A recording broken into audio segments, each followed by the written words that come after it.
मी आता जास्त वेळ घेणार नाही। 2014 नंतर मी काही काळ संपूर्ण दिवस या मतदारसंघामध्ये फिरलो। 2014 मध्ये आमचे उभाटाचे विनायकराव जे आता उमेदवार आहेत वैभव नाईक ही मंडळी निवडून दिली। मी काल मोठ्या काही गावामध्ये गेलो, तिथे बघलो, त्यांना विचारलं, उभाटाच्या लोकांना विचारलं, बाबा 2014 पासून 2014 या 10 वर्षाच्या माणसाने काय केलं? सर्वजण 2014 मध्ये मला या ठिकाणी एवढं सांगायचं आहे की काल राणेसाहेबांना 10 तारखेला वाढदिवस होता। राणेसाहेबांना वाढदिवसाला आम्ही शुभेच्छा तर आम्ही घरी राहून किंवा आम्ही देवदेवतेना साकडं घालून तिथे अभिषेक करून दिला, परंतु खरे अर्थाने 7 मे मध्ये आम्ही राणेसाहेबांना खासदार म्हणून या मतदारसंघाचे आम्ही पाठवू, तेव्हा खऱ्या अर्थाने राणेसाहेबांनी वाढदिवसाच्या शुभेच्छा असतील ते शुभेच्छा राणेसाहेबांना असतील, परंतु त्यामुळे आपला सर्वांचा भविष्यात विकास आहे।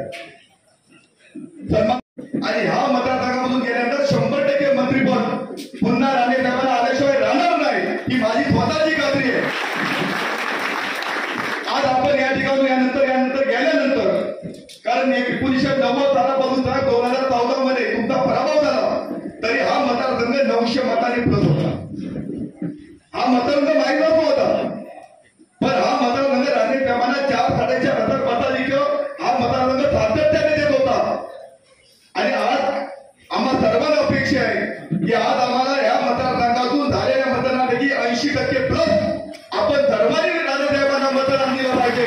आणि याच्यासाठी इथून गेल्यानंतर सगळं मनोगत ऐकल्यानंतर घरी न जाता 7 मे पर्यंत आपण सर्व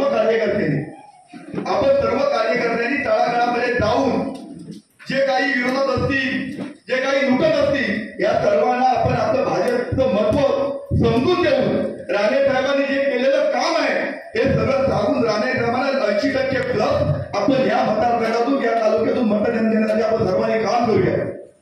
राणेसाहेबांनी आज शहरात काम केलं, विकासाची कामं सगळीच करतात, परंतु ह्या जिल्ह्यामध्ये ही आर्थिक सुबत्ता जे खरे कार्यकर्ते जे घडवले, जे गोर गरीब घराण्यातले शेतकरी घराण्यातले जे पदाधिकारी, ज्यांना सभापती, ज्यांना जिल्हा परिषद अध्यक्ष, ज्यांना नगरसेवक, नगराध्यक्ष अशी वेगवेगळी पदं राज्य पातळीपर्यंत कुठली अपेक्षा नाही। तर मला माहिती आहे की मातोश्रीवर पद होतो, पैसे घेऊन पदं वाटली जायची, पण राणेसाहेबांनी ही सगळी पदं देताना आणि इलेक्शनाला तिकीट देताना सुद्धा या सर्व कार्यकर्त्यांना आपल्या खिशातून पैसे देऊन त्यांची निवडणूक लढवली।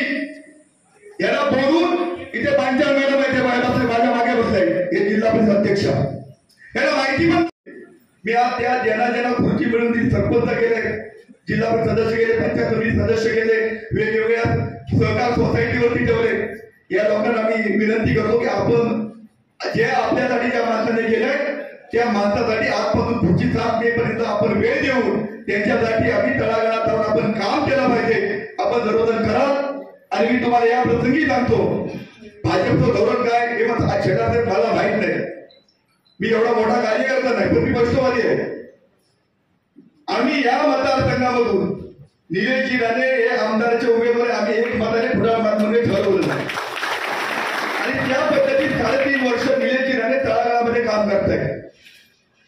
त्यामुळे भाजपचं धोरण काय मला माहिती नाही, पण आम्ही आमच्या कार्यकर्त्यांच्या मनातलं सगळ्याचं एकच धोरण आहे की राणेसाहेब उद्याचे 2 तास केला खासदार निवडून जातील, आणि त्यानंतर महाराष्ट्रात भाजपची ताकद वाढवण्यासाठी निलेशजी राणे हे आमदार निवडून जातील, त्यासाठी आपण सर्व प्रतिबद्ध आहोत। आणि ही म्हणजे आज शहरातल्या ठिकाणी आणि खरोखर आज एक चांगला राहणार नाही, शंका राहणार नाही की एक तोप आमच्या पाठीशी राहिली आणि या ठिकाणी सांगून गेली की पुण्यावर बलवंत भावी आमदार सुद्धा निलेशजी राणे नसतात, हे सांगून गेली, आम्ही अभिमुक्त काम करू। त्या ठिकाणी आपण सर्व आलात, सर्व आडवली मतदारसंघातील सर्व कार्यकर्त्यांनी कालच आपण सर्व गावागावात फिरून सांगितल्यानंतर मोठ्या संख्येने उपस्थित राहिलात, मी तुमच्या सर्व पदाधिकाऱ्यांचे सर्वांचे आभार व्यक्त करतो, पण एक विनंती करतो की आपण या मतदारसंघामधून 5000 मताधिक्याचं टार्गेट देण्यासाठी आपण सर्वांनी काम करूया।